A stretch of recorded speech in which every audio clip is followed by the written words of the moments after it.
Olá, Edmundos! Tudo bem com vocês? Olá! Hoje vamos nos aventurar pela história e sair um pouco do campo das teorias.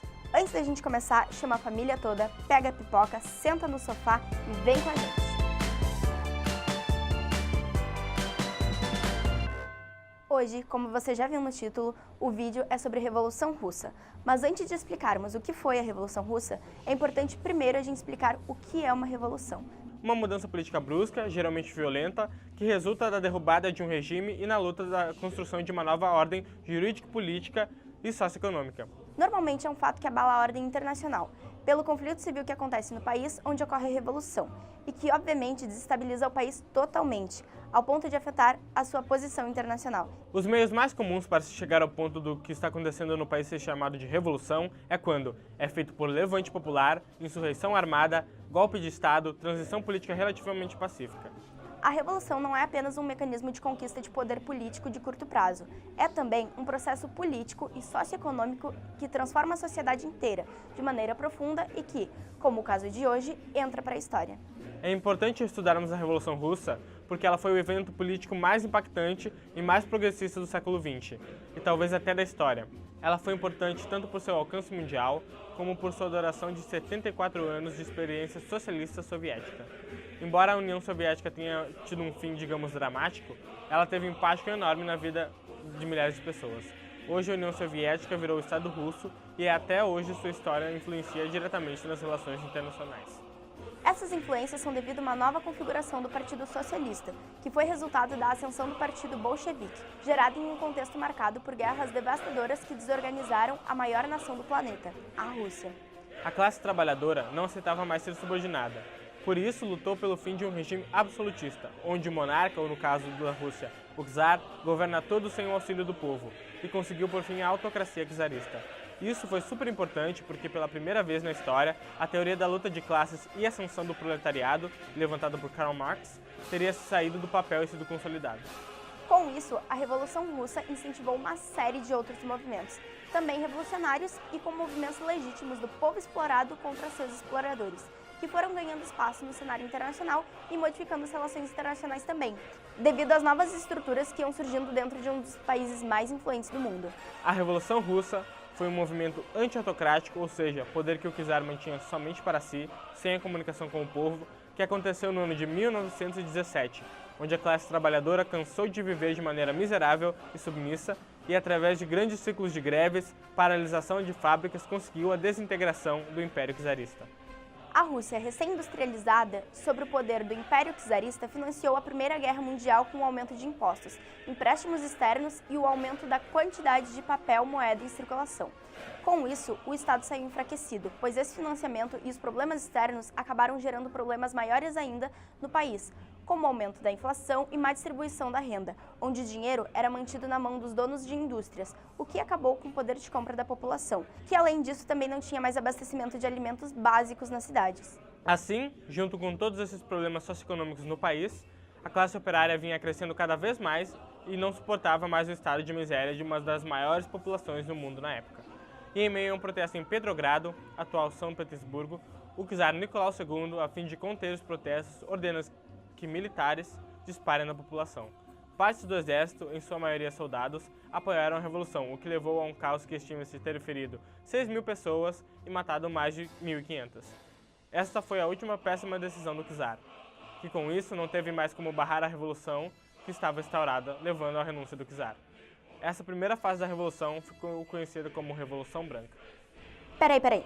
Antes da gente prosseguir, é importante que você saiba que estamos apresentando a história de forma resumida, para que fique fácil de compreender e não fique cansativo. Mas se você quiser saber tudo, com mais detalhes e alguns dados anteriores da Revolução que também influenciaram no seu acontecimento, saiba que estamos deixando aqui embaixo vários links de sites, livros e as nossas próprias pesquisas para você se aprofundar na história. Continuando.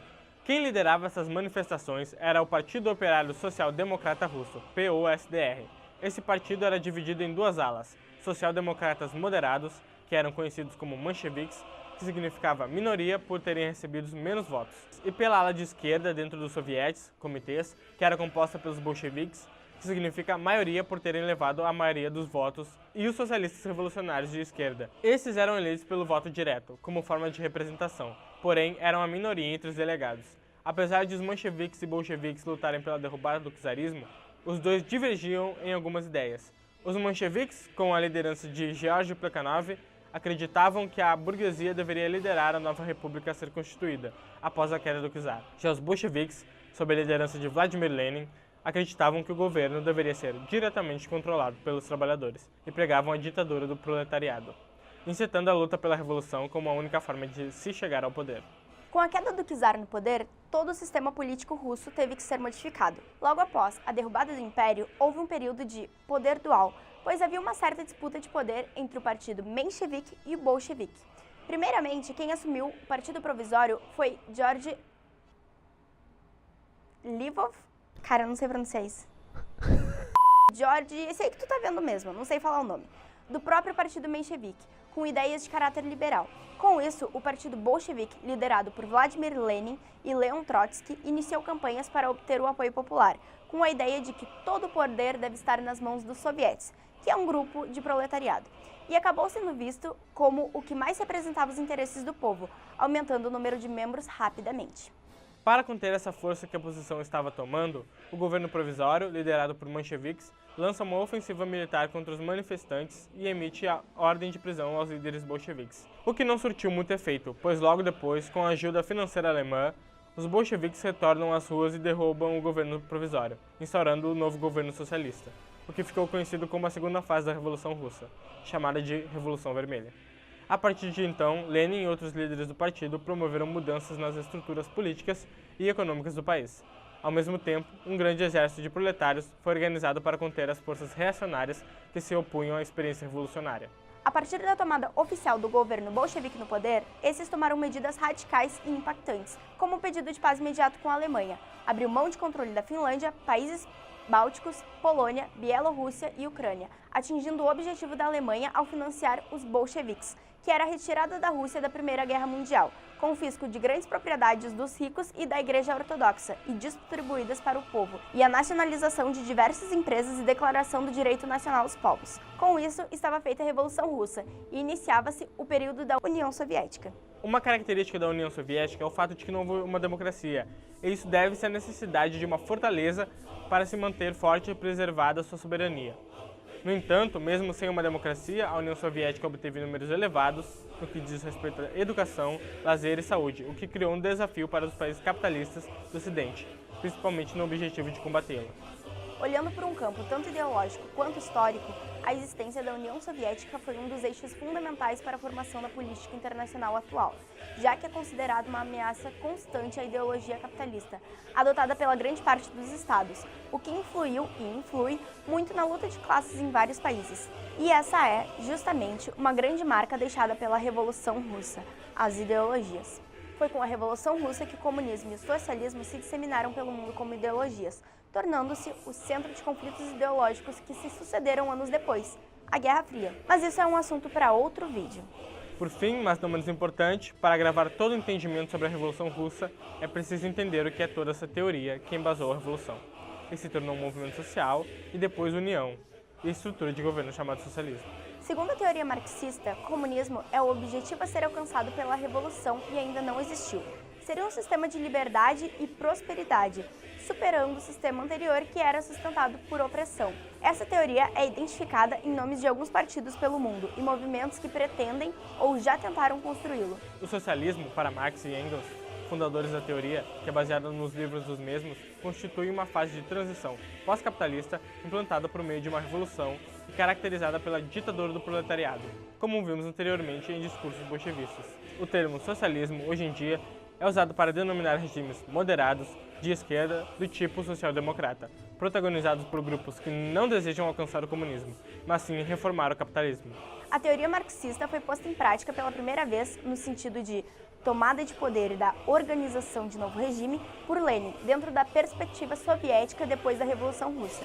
A experiência que se sucedeu, denominada de regime socialista do tipo marxista-leninista, implica na existência de um único partido, que passa a comandar o Estado e exercer como guia da sociedade e de seu processo de transição para o comunismo. O que pode-se dizer que mais difere o socialismo do capitalismo é que no socialismo os meios de produção se tornam de propriedade coletiva e os bancos e comércio exterior são estatizados. A sociedade se torna um organismo único com políticas de eliminação gradual das desigualdades e implementação da universalização de políticas sociais, na educação, na saúde, na habitação, no transporte público, no emprego e também no lazer. Então é isso, pessoal. Espero que vocês tenham realmente gostado do vídeo e não se esqueçam, esse ano está fazendo 100 anos da Revolução Russa e nós com certeza não poderíamos deixar de falar aqui.